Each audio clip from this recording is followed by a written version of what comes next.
Dans l'évangile de Jésus-Christ selon saint Luc. En ces temps-là, un docteur de la loi se leva et mit Jésus à l'épreuve en disant « Maître, que dois-je faire pour avoir en héritage la vie éternelle ?» Jésus lui demanda « Dans la loi, qu'y a-t-il décrit et comment lis-tu » L'autre répondit « Tu aimeras le Seigneur ton Dieu de tout ton cœur, de toute ton âme, de toute ta force et de toute ton intelligence, et ton prochain comme toi-même. » Jésus lui dit « Tu as répondu correctement, fais ainsi et tu vivras. » Mais lui, voulant se justifier, dit à Jésus « Et qui est mon prochain ?» Jésus reprit la parole.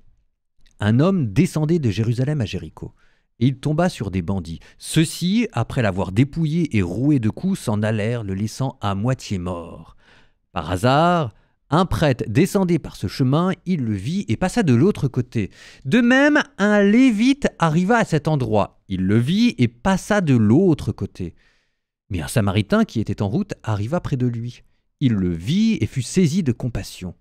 Il s'approcha et pansa ses blessures en y versant de l'huile et du vin, puis il le chargea sur sa propre monture, le conduisit dans une auberge et prit soin de lui.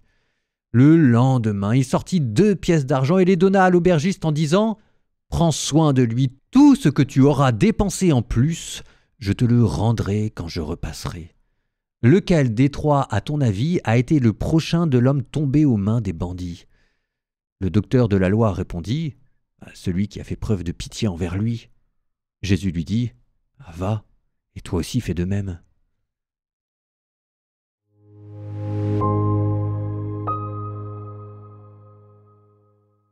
C'est un évangile que tout le monde connaît, qui est extrêmement simple, j'allais dire même limpide, et qui a moins besoin d'être commenté que d'être pratiqué. Donc, ce que j'espère, c'est que mon commentaire vous donnera simplement l'envie de le pratiquer ou le petit coup de pied aux fesses si jamais vous en avez besoin d'un pour vous dire c'est le moment d'y aller. Et d'ailleurs, je vais commencer par cette remarque.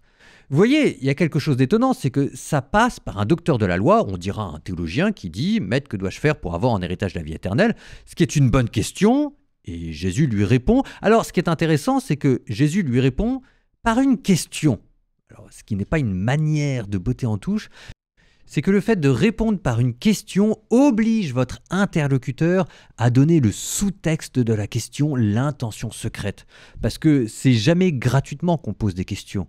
Donc on pose une question et Jésus lui dit « Mais pourquoi est-ce que tu me poses cette question ?» En fait, c'est ça ce que ça veut dire. Dans la loi, qu'y a-t-il décrit ? C'est « On va voir, toi, ce que tu as dans le ventre. » Et là, il se trouve que l'autre répond bien. Il donne tout de suite la bonne réponse. Tu aimeras le Seigneur ton Dieu et tu aimeras ton prochain comme toi-même. On ne peut pas faire mieux. Jésus lui dit tu as répondu correctement. Mais l'autre, et c'est là que ça commence, l'autre voulant se justifier dit à Jésus « Et qui est mon prochain ?» C'est-à-dire qu'on a la réponse, mais ça ne suffit pas au théologien qui veut se justifier. Se justifier de quoi ? Se justifier d'avoir posé la question. C'est-à-dire qu'il y a quelque chose qui lui manque. Alors, qu'est-ce qui lui manque ? Ce qui lui manque, en bon docteur de la loi, c'est le plaisir intellectuel de la joute théorique. Il a posé cette question, quel est le plus grand commandement ? Qu'est-ce que je dois faire pour avoir la vie éternelle ? Parce que c'était une question d'école qui permettait de se situer dans le paysage. Il y avait plusieurs courants entre les pharisiens et même à l'intérieur des pharisiens. Enfin bref, c'était une question théorique d'école. Lui, ce qui l'intéresse, c'est pas de le mettre en pratique. Ce qui l'intéresse, c'est la joute intellectuelle et verbale. De la même manière dont souvent on se pose la question du bien, du mal, ou même pourquoi, si Dieu existe, est-ce qu'il y a autant de souffrance ? Généralement, quand on se pose cette question, c'est pas du tout pour répondre à la souffrance des hommes, c'est plutôt pour se poser des questions abstraites et théoriques sur qui est Dieu, est-ce qu'il existe vraiment ? Jésus vous dit qu'il y a des questions, avant d'être des questions théoriques, c'est des questions pratiques. Mais ça suffit toujours pas, notre docteur de la loi, qui décidément est un intellectuel qui aime les choses intellectuelles et donc qui dit « Qui est mon prochain ?» Parce que derrière, là aussi, c'était une question d'école. Le grand commandement, c'était comment est-ce qu'on peut résumer toute la loi. Qui est mon prochain ? Derrière, c'était jusqu'où s'étend la fraternité. Est-ce que c'est réservé aux Israélites parce que ce sont des co-religionnaires et qu'on a les mêmes règles de pureté ? Ou alors est-ce qu'il y a une sorte de fraternité mondiale ? Mais les Juifs, à cette époque-là, n'étaient pas super ouverts à une sorte de grande philanthropie humaniste qui s'étendrait au monde grec. Donc la question, c'était est-ce que d'un point de vue théorique, on peut restreindre l'amour du prochain aux Israélites ? Bon, vous ferez attention parce que nous, on fait exactement la même chose. Alors, vous allez dire, mais non, moi je donne à la quête, ou alors je suis dans des associations. Oui, très bien, très bien. La question, c'est pas est-ce que vous donnez à la messe, aux deniers du culte, ou est-ce que vous êtes dans des associations pour faire des maraudes ou je sais pas quoi.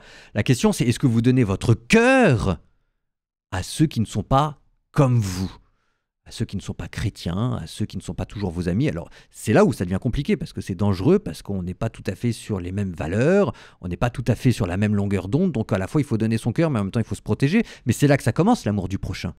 Et c'est ainsi que Jésus répond par une parabole, mais vraiment au ras des pâquerettes, qui reprend mais l'instinct le plus basique de l'humanité. Et ce qu'il y a de dramatique, c'est qu'en fait, cet instinct le plus basique de l'humanité, on s'aperçoit qu'il n'est pas tant partagé que ça par l'ensemble des hommes, mais n'empêche que ça se situe à ce niveau-là. Et là, à force d'avoir dépeint les souffrances de cet homme, à force d'avoir montré comment est-ce qu'un étranger était capable de prendre soin d'un Israélite et de ce que ça pouvait dire, le tableau était tellement vivant, tellement réaliste, que là, pour notre docteur de la loi, pour notre théologien, il y a comme un principe de réalité qui s'est imposé à lui. Devant ce tableau, il a dit « Ah bah oui, il faut y aller maintenant ». Alors, notre parabole se termine par Jésus lui dit « Va et toi aussi fais de même ». Donc un ordre à agir. Il ne faut pas oublier ce qu'il y avait au tout début de la question. Qu'est-ce que je dois faire pour avoir la vie éternelle ? Dans cette parabole, ce que Jésus vous a proposé, c'était la vie éternelle.